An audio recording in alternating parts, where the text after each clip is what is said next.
at Seneca Student Federation, Newnham campus.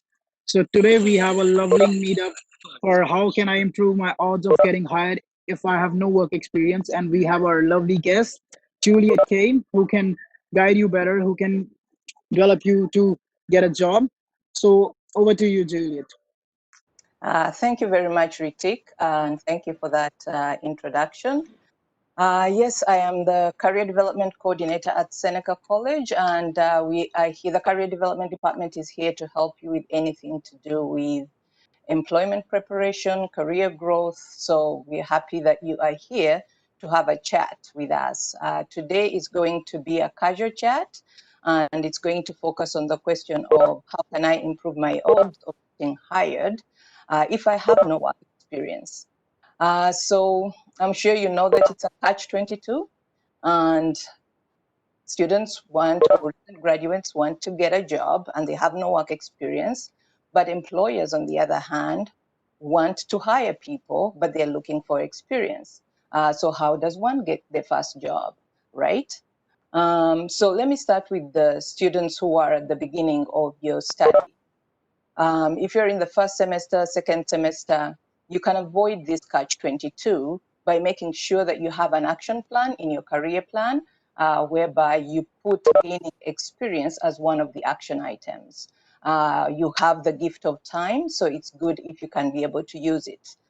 So if your program has optional co-op, take it. That would be my suggestion. If it has mandatory co-op, then you're lucky. But if your program does not have any any integrated experiential learning component, so I would suggest that you get part-time jobs or freelancing or volunteering opportunities so that you can be able to equip yourselves with the necessary experience and skills. I would suggest that you book an appointment with a career development coordinator so that you can be able to talk about the jobs that you expect to get, the skills that would be good for you for the jobs that would be suitable for your program, and then work it into a career plan whereby you gain experience that will position you very well to get the opportunities that you want when you graduate. That's a great information. But Juliet, what if I'm about to graduate, but I have no work experience? What skills and attributes would these employers look for when they're hiring with a person who has no experience in it? Okay, so let me start with the last part of the question, that is the skills and attributes that employers are looking for from someone without experience. Employers are looking for motivation to work and a willingness to learn. That is very important. They are looking that you have developed and can demonstrate the core skills that that are sought after across all industries. So that could be things like communication, teamwork, customer relations, and a demonstrated work ethic. So to get more information about these types of skills, I would encourage you to register for one of the career chats on interpersonal skills, which is scheduled for November 30th. So if you're a student close to graduating but with no work experience, think about all those skills that you have acquired through life. So let's go one by one. Let's think about if you have any work experience that is not related. Employers value skills that you are getting even from jobs that are not related. At a minimum, they are looking at the fact that you can commit and that you can show up on time and that you can work hard throughout the shift. They're looking for transferable skills. So let's take an example of McDonald's. If you work at McDonald's, you definitely learned teamwork, customer service, problem solving, communication, working in a fast-paced environment, working under pressure. All those are skills that the employers are looking for in the very first job. So that immensely helps you to get hired. So when you're listing this type of work experience on your resume, make sure you don't focus on the tasks per se, but you talk about the tasks that you did and how you did those tasks. And when you're describing how you did those tasks, it will be clear, it will be easy for you to highlight your transferable skills that are relevant to the job. So, secondly, if you have done some volunteering, know that volunteering equips you with skills that are of interest to employers. Again, even if it is not related to your field, think of all those interpersonal skills that are transferable to the workplace. Again, let's take an example of volunteering as a Smile mentor in Seneca College.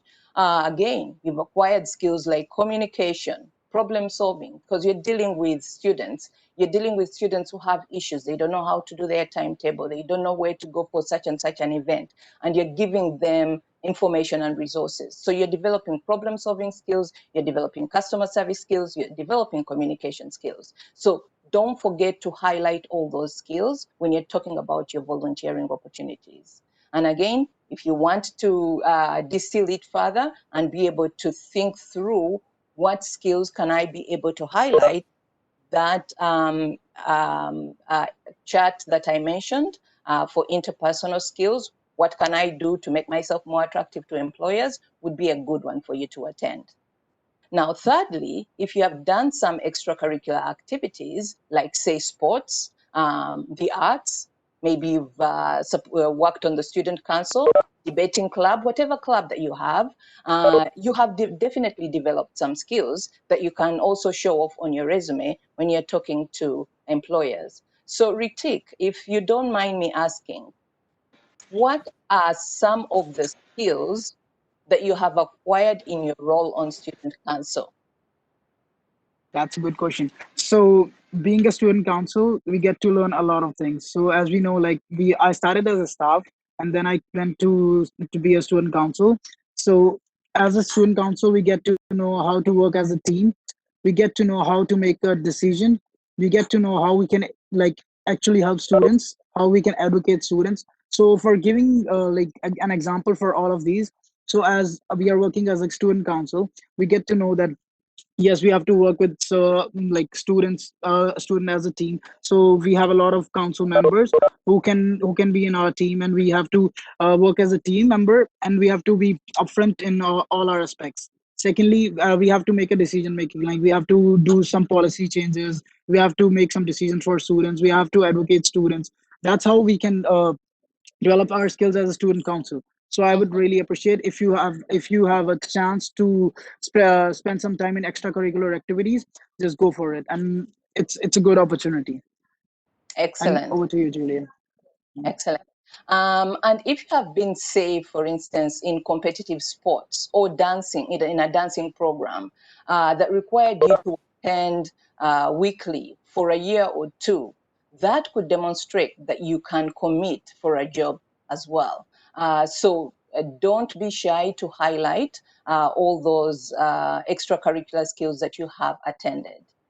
Now, fourthly, if you do not have any work experience at all, you have no volunteering, you have no internship, no part-time or work time no part-time work experience, no extracurricular activities, then I suggest that you start engaging with life.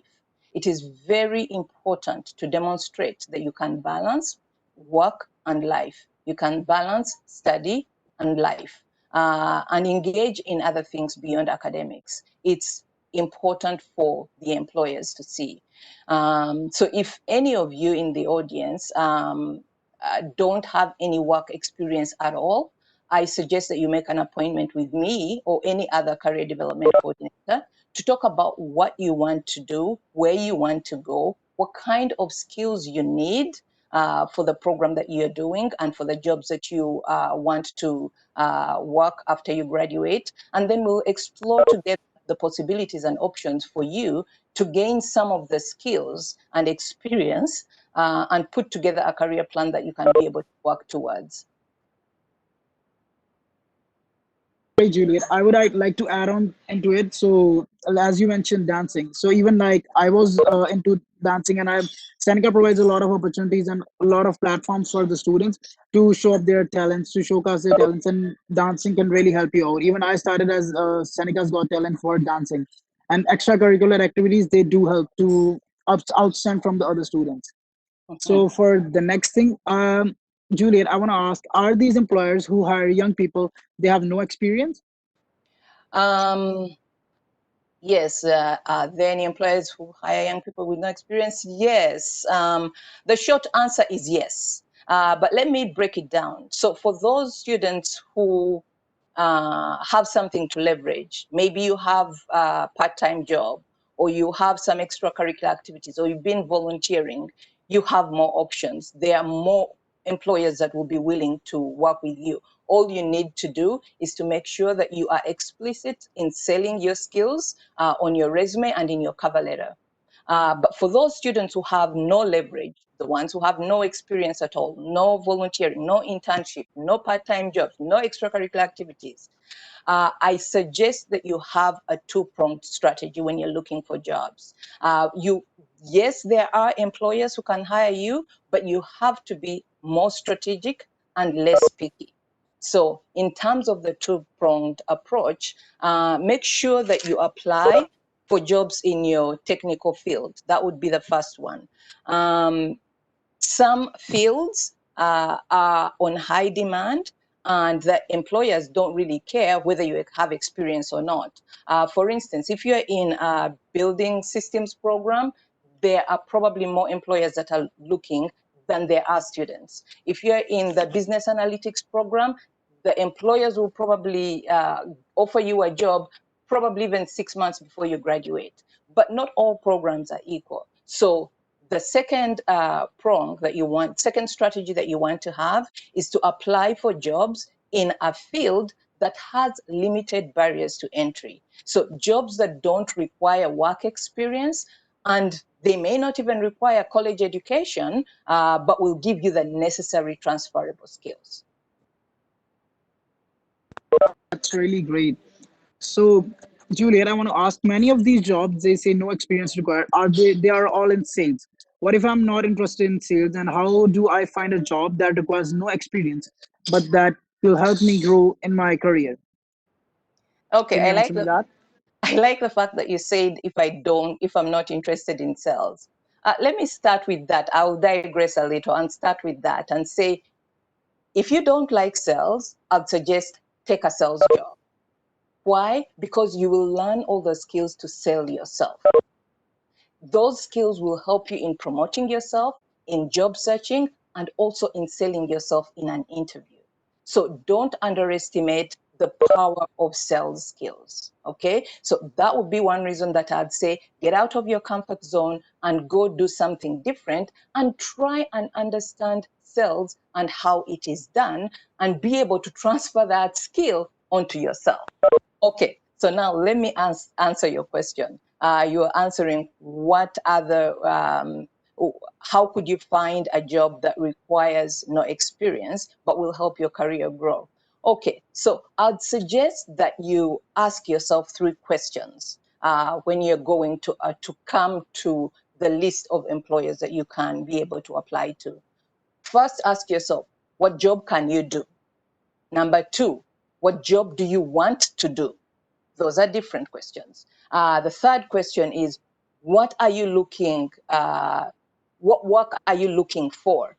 And that is very similar to what job would you want to do? And lastly, which work environments would give you the transferable skills you're looking for? So let's take one at a time. What jobs can you do? I'd suggest that you figure out the jobs that are well suited for your program of study.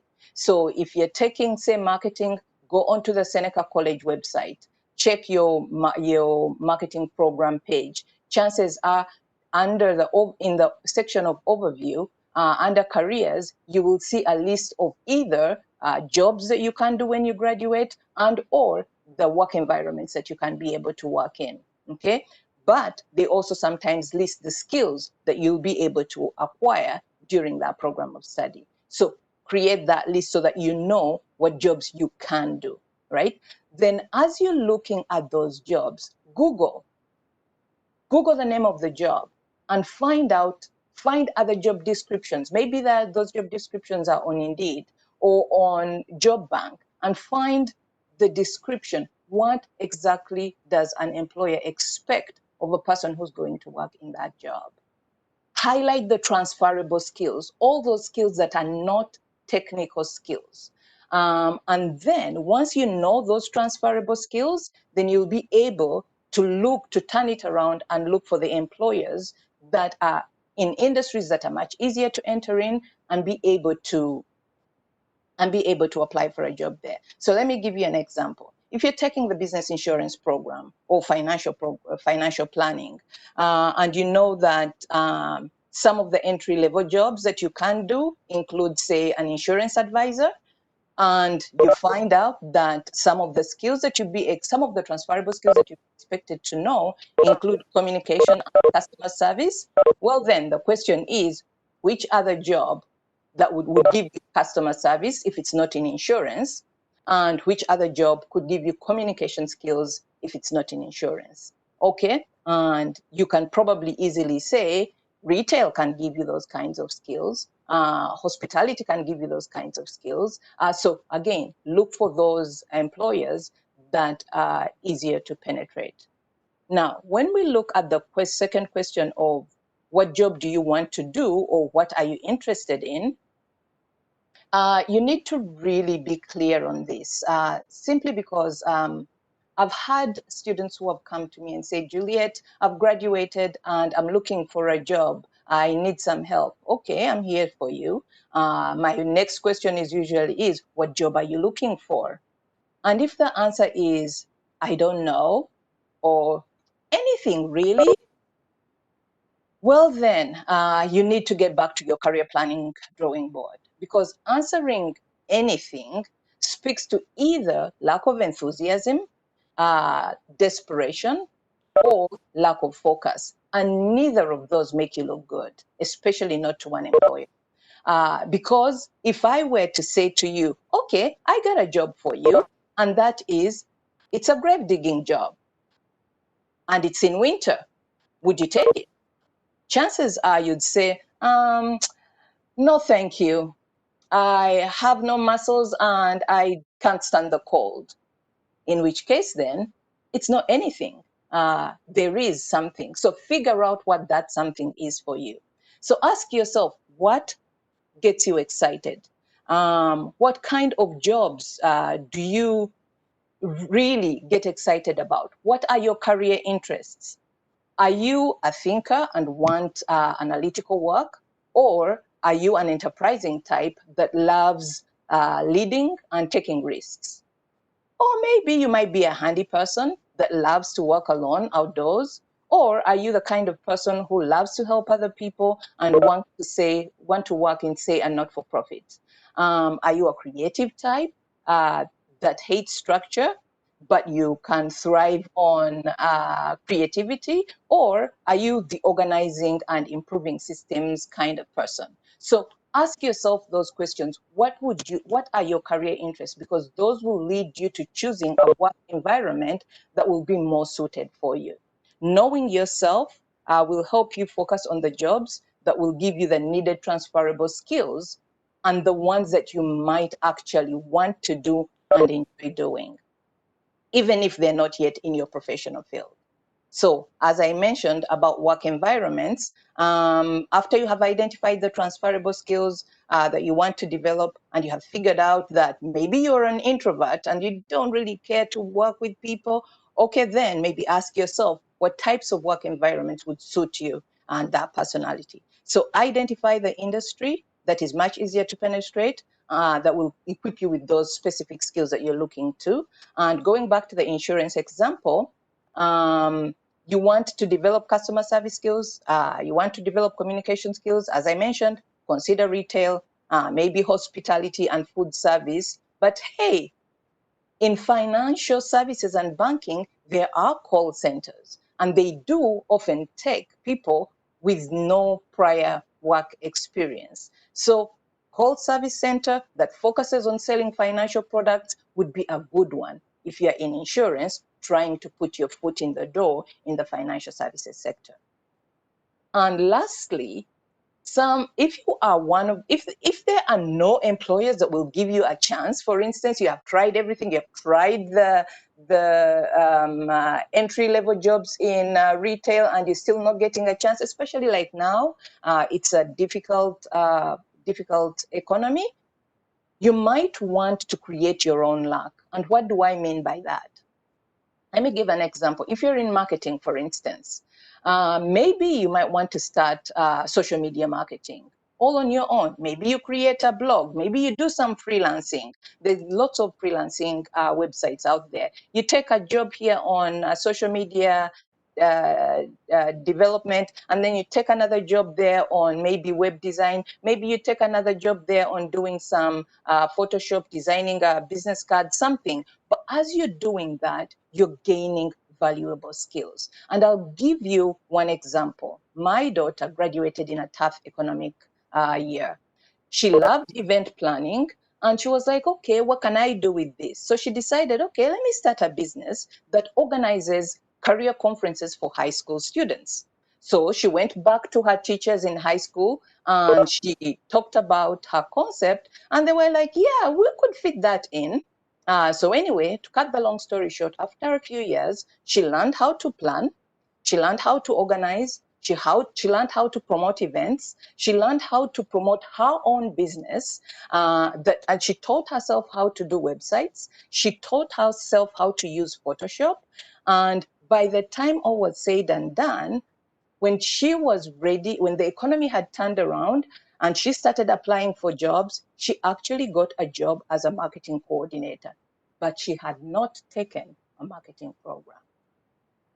After that, she moved from that company and got a better job somewhere else. She is now working as a brand manager. Again, without a marketing background, but she was able to teach herself all these skills during that time when nobody could give her a chance. So do something you love, create your own opportunities. Thank you, Juliet. Hi, everyone. It's Colleen speaking. Juliet, there was a question that was asked. Any advice for mature students over 40? And another one, any advice for students with a disability? Okay, there are some resources. Let me start with the disability one. There are some resources for people with disabilities. What I would suggest is the person who has disabilities connect with us so that we can share those resources. There are many organizations that help people with disabilities and focus and actually have a pool of employers who are willing and able to take people with disabilities. So if you can connect with any of us, career development coordinators will help to share those resources.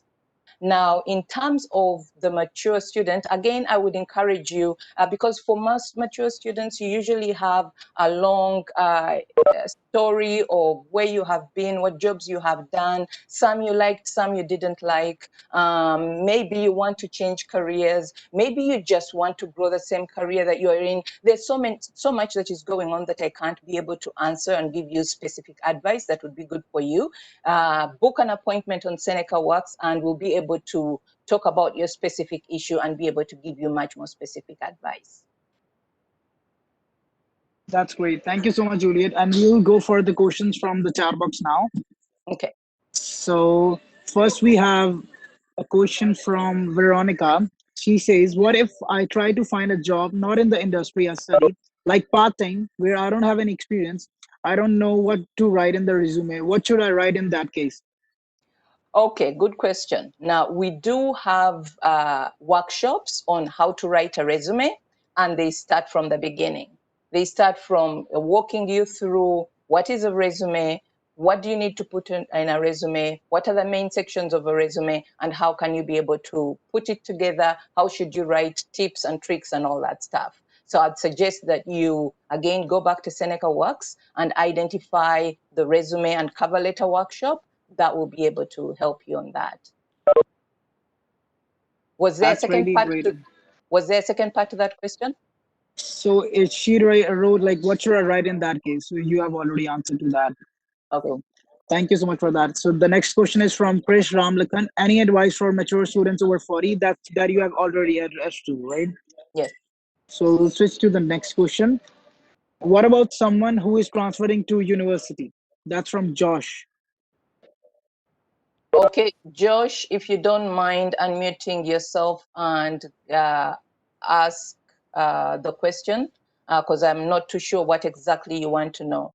Oh, hi. So yeah, my question is, I took this, business tourism program. So I was thinking, the whole thing, I tried to do extracurricular activities and stuff, but it was all, the coronavirus thing happened. So many things happened. It becomes very tough for me to do any extracurricular curricular activity. I tried to participate in hackathon. So I intend to take this tourism business program, transfer to into Bachelor of Commerce at York University. So, is there anything I could do, like internship? Or is there anything I should is it possible anything I could really do at this time? To really help myself to I know I'm a bit ahead where I'm trying to go, but just now, like, is there anything I could prepare to really help myself at this stage? Yes, absolutely. Again, make an appointment, book an appointment with a career development coordinator so that we can see where you want to go, what program of study you want to go into. Then we can be able to assess, okay, what do you expect out of that program? What kind of jobs are you looking for? And then based on that, we can work backwards to say, you know what, in the meantime, before you get into York University or whatever university you want to go into, in the meantime, these kinds of skills, these kinds of experiences would be good for you. But yes, as you said, you can be able, you may not, you might be able to find internship opportunities on Seneca Works. So check on that. But you may not be able to, if you're not already in a core program, you may not be able to get into that. And I don't know if that option would be available for you at the university where you want to go. If that option is available for you, make sure you take it. Yes, for most of the schools, you'll have to pay a fee to attend a core program, but it would be money well spent. But as I said, please, Josh, book an appointment so that we can look at your specifics. Okay, thank you very much. I appreciate it. Thank you, Juliet. Thank you very much. No problem. Thank you so much, Juliet, for answering it so well. Then we have a really good question from Ashna.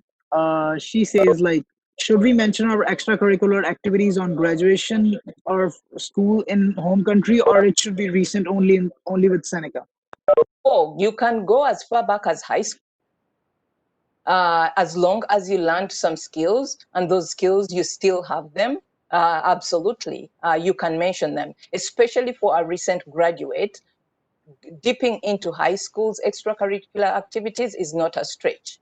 But if you're a mature student, let's say you're my age, you're in your 40s or 50s, that might be too much of a stretch, in which case, if you have volunteering activities or freelancing that you have done or different projects that you have done that are more recent, then that would be the ones that you might want to leverage. Now, it doesn't matter where you did these extracurricular activities.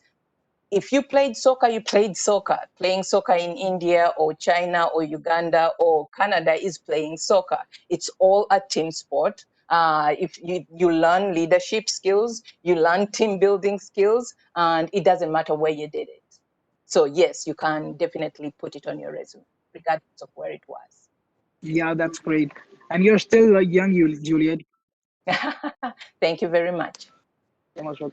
And the other question is, how can we set an appointment with you or one of your colleagues? That's from Ifat. Okay, so if Sorry if I pronounced the name wrong. if you went through Seneca Works to be able to register for this workshop, it's the same Seneca Works that you go to. Instead of clicking on workshops and events, you click on appointments. So Google Seneca Works, for those of you who may not know, Google Seneca Works, it will be the first entry on Google. Click on it, use your Blackboard username and password, sign in. Once you've logged in, you'll see career development as one of the tabs on the left-hand side. Click on that, and then you'll see appointments. Click on appointments. and then you can be able to book with any of the career development coordinators. So you'll see the list of service providers and you choose whomever one you want to speak to, or whichever one might have an appointment soon enough within your timelines. That's really great to get to know for new students coming in. So next question we have for me, Yip. Do employers consider experience from home country, or it has to be Canadian experience? That I think Juliet, you if you want to take over, but you have already explained it. So if Yeah. you still want to go for it. It's same situation like extracurricular activities. Work experience is work experience. Yeah, there will be some employers who might say, well, I don't know if the accountants in Bogerberg can be able to do the same kind of accounting as here in Canada, and some might pass you over. But if you do actually express yourself and your skills very clearly, then they wouldn't be able to pass you over. Lucky for you guys, you've come to Canada at a time when the employers have opened up. It's a multicultural environment, but when I came to Canada in early 2000, it was a little bit more harder to get work as a newly landed immigrant. But they did open up, and I was lucky. Within 3 years, I was able to start working in Seneca. So Seneca was the first employer that really gave me a chance. So it can be done. Doesn't matter. That's really great. And even really blessed. Like Seneca was my first employer, like where I got a job. Beautiful. And so the next question we have is from Josh only. He said, "Does hackathon counts?" Hackathons, oh, absolutely, especially if you're in the tech world, absolutely, because again, it shows off a lot of your skills. Um, Hackathons, gameathons, whatever thons, you pick up a lot of skills while you're in there. All you need to do is to ask yourself, what skills did I get while I was doing this hackathon? And put it down. Great. Thank you so much for answering. And we have next question from Renee Beckett. She says, "What about nursing?" Nursing, what about nursing? If did you say Renee? Who was it that asked the question? I think it was Renee Beckett. If Renee is still here with us, if you can unmute your mic and clarify your question. Hi. Hi. Hi. Go ahead, Renee. No, I have a question. I'm currently in the nursing program, and like we do have clinical placements, but because of the current pandemic, and depending on how long it's going to go on for, if we don't have any experience in our clinicals, then what should we do? Do as much as you can, realizing that COVID has interrupted almost everybody. Mm-hmm. I know that healthcare right now, because of COVID, is always looking for people to work in there. So, okay, maybe you might want to consider being a personal support worker in the meantime. It will still give you experience within that work environment that you can be able to leverage. But again, if it doesn't give you the relevant experience to become a registered nurse, then that will be something that you'll have to get once you have got your clinical experience. I know that for some of the programs, it's almost like it has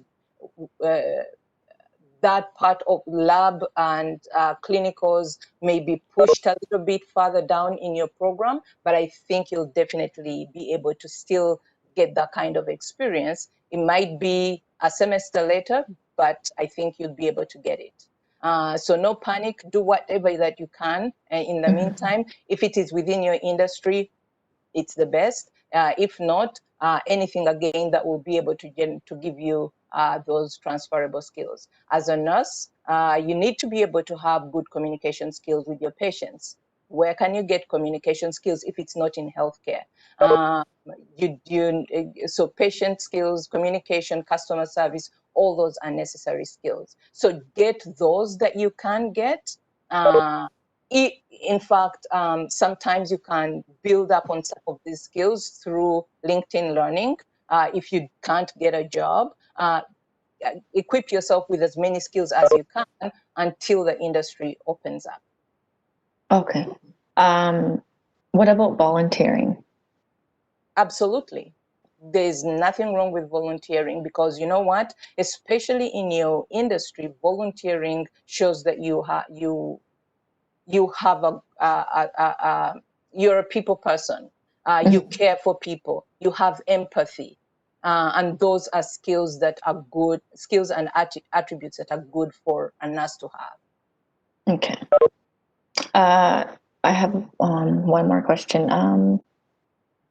Okay, so we shouldn't have any problem with getting experience, because once the college opens up, then I guess they'll be able to have us do the clinicals. The college will try to work it out. They're trying to make sure that they are giving you what you need or what you must have, but in a safe environment. So I think all of us, regardless of who, we have to be patient, because nobody expected COVID, and we just have to kind of roll with the punches and do the best we can. Mm-hmm. Is there a career specialist at Seneca that helps with the resumes? Yes, as I mentioned, if you go into Seneca Works, click on career development, and you will see appointment. Click on that, and you'll be able to book a resume critique clinic. A resume critique. And once you've done your resume critique with career assistants, then you can book an appointment with career coordinators who will be able to take your resume up a notch. The reason why we do it in a two-step process is because when we try to do it all in one shot, it takes a long time, and it can be frustrating because you may not see that you're moving, you're making any improvements. First, we want you to get the language issues out of the way. We want you to understand the formatting. We want you to improve your layout, and all those things will be done by the career assistant. So make sure when you're on Seneca Works, the first thing you do is to click on resume critique. And then once that has been done, then you can book an appointment with a career coordinator for a resume writing and cover letter. Okay. Okay. And what is it under Seneca Works? Seneca Works, yes. Okay. Yeah, just Google Seneca Works. That's Okay. great. Thank you so Thank much, you. Julia, for answering it so well. Thank you. The next question we have it from Rab Blay. He says that do employers usually ask for certification of your volunteers or past jobs that you put on your resume? Sorry, go again. So it says like do employers usually ask for certifications of your volunteers or past jobs that you put on your resume? Employers will ask for any proof that they feel you might have to prove those things that you put on your resume. So make sure that whatever you do, whatever you put on your resume are things that you can speak to eloquently, that you can speak to very credibly, but not everything requires proof. They might ask you to show proof of your education, which case you have a degree transcript or diploma transcript or certificate. They won't ask you for any documentation for where you worked, but they will ask you for references. And some of those references, they might insist that they want to talk to someone whom you worked with in the past, in which case, if you told a lie, then that might mean that you get caught in the lie, and then that means that you might just blow your chances out of water. So whatever it is that you put on your resume, make sure that you can defend it. Thank you, Jadi, for sharing that Seneca Works link. Great. And the next question we have is what kind of extracurricular activities would be helpful for future job findings? Any extracurricular activities. The question is, what are you interested in? What do you want to do? So on the one hand, you can use extracurricular activities to explore life, to find what makes you excited, to find something that you enjoy. And sometimes it might be those activities that you may not put on your resume, but at least you learn more about yourself, and you've learned something that will help you to balance yourself out. Because when you get to work and you're tired and you're exhausted, you probably want to recharge in one way or the other, right? But then there are those other activities that will teach you some skills. Sports teaches you a lot of skills. Karate teaches you a lot of skills. Dancing teaches you a lot. Like debating club, student council, school radio show, like almost anything. So follow your interests as opposed to thinking what activity would be good on paper. Because most of these activities, whether it's karate, sports, or whatever, or debating, it all teaches you very similar skills. It teaches you communication. It teaches you working together with other people. It teaches you how to relate to other people. So don't think about what the employer is looking for. Think first about yourself and what you're interested in when you're picking those extracurricular activities. Because again, you never know. You might find that, hey, when you joined soccer, you loved it so much, you wanted to become a professional sports player. Who cares about the degree or the diploma that you earned? You'll be able to generate good money in the other one. So explore life is the point I'm trying to make. Thank you so much for that. And the next question we have is, any advice for students changing careers? Okay. For those who might be wanting to change careers, I would definitely suggest that you connect with us to speak to why are you changing? What is it that you don't like from where you're coming from? And maybe do some assessments to help identify what are your career interests and what kind of jobs might be more suitable for you. So it really depends on why you are making the change. So I wouldn't be able to answer all that here. You want to make sure that if you're changing because you didn't want the program that you're in before, you are cognizant of you as a person. What's your personality? What are your strengths? And how can you be able to leverage those strengths to be able to choose another career moving forward? So book an appointment again so that we can be able to help you. And thanks, Pauline, for sharing that information in the chat. Okay, we have from Bahar. He says that I didn't get where to book an appointment. It's in the chat. Pauline has just posted all the information on how to book an appointment. So look at the chat and be able to find that. Okay. I think we're running very behind, so much behind schedule. If there are many questions, maybe send them to me with the participant's name, and I'll try to respond to the participants. That's really great of you, Julia. Or the participants whose questions have not been answered, feel free to book an appointment, and we'll be able to answer all your questions.